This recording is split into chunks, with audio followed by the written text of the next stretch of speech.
ഇംഗ്ലണ്ടിലെ എൻഫീൽഡ് എന്ന സ്ഥലത്തെ ഒരു വീട്ടിൽ പെഗ്ഗി എന്നൊരമ്മയും അവരുടെ 4 മക്കളും താമസിച്ചിരുന്നു. വാടക വീട്ടിലായിരുന്നു അവരുടെ താമസം. പക്ഷേ അവരുടെ ആ വാടക വീട്ടിൽ അമാനുഷികമായ ഒരുപാട് കാര്യങ്ങൾ പെഗ്ഗിക്ക് അനുഭവപ്പെട്ടിരുന്നു. അങ്ങനെ ഒരു നാൾ ഇതിനെപ്പറ്റി പുറം ലോകം അറിയണമെന്നുള്ള ഉദ്ദേശത്തിൽ പെഗ്ഗി ഡെയിലി മിറർ എന്ന പത്രത്തിലേക്ക് കത്തെഴുതി അയച്ചു. അങ്ങനെ ഡെയിലി മിറർ ആ കാര്യം പത്രത്തിൽ പ്രസിദ്ധീകരിച്ചു.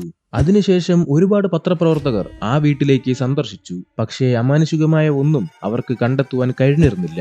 അങ്ങനെ അവസാനമായി വന്ന 2 പത്രപ്രവർത്തകരും ഇവിടെ അമാനുഷികമായ ഒന്നും തന്നെ ഇല്ലെന്നും ഇവർ വെറുതെ പ്രശസ്തിക്ക് വേണ്ടി ഇതെല്ലാം വരുത്തി തീർക്കുന്നതാണെന്നും പറഞ്ഞു ഇറങ്ങാൻ നിൽക്കുന്ന സമയത്ത് അവിടെ മേശപ്പുറത്തിരുന്ന 2 കുപ്പി ഗ്ലാസുകൾ തനിയെ പൊട്ടിത്തെറിച്ചു. ഇത് കണ്ട് ഭയന്ന് വിറച്ച അവർ ആ വീട്ടിൽ ശരിക്കും എന്തോ പ്രശ്നമുണ്ടെന്ന് അവരുടെ പത്രത്തിൽ എഴുതി. ഇത് കണ്ട ശേഷം പാരാനോർമൽ ഇൻവെസ്റ്റിഗേറ്റർ ആയ മൗറിസ് ഗ്രോസ് അവരുടെ വീട്ടിലേക്ക് പ്രവേശിച്ച ഉടൻ തന്നെ അദ്ദേഹത്തിന് ആ വീട്ടിൽ കാര്യമായിട്ട് എന്തോ പ്രശ്നമുണ്ടെന്ന് ബോധ്യമായി. അങ്ങനെ അദ്ദേഹം ആ വീട്ടിന്റെ ഓരോ മുറിയിൽ ഓരോ ക്യാമറകൾ വെച്ചു.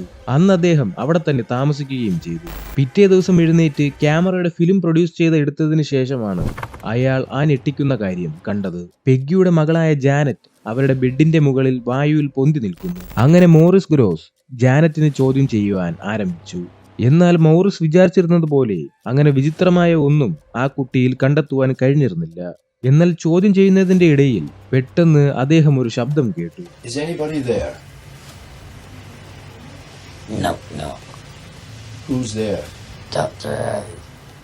ആദ്യം ആ ശബ്ദം എവിടെ നിന്നാണ് വരുന്നതെന്ന് അയാൾക്ക് മനസ്സിലായില്ല.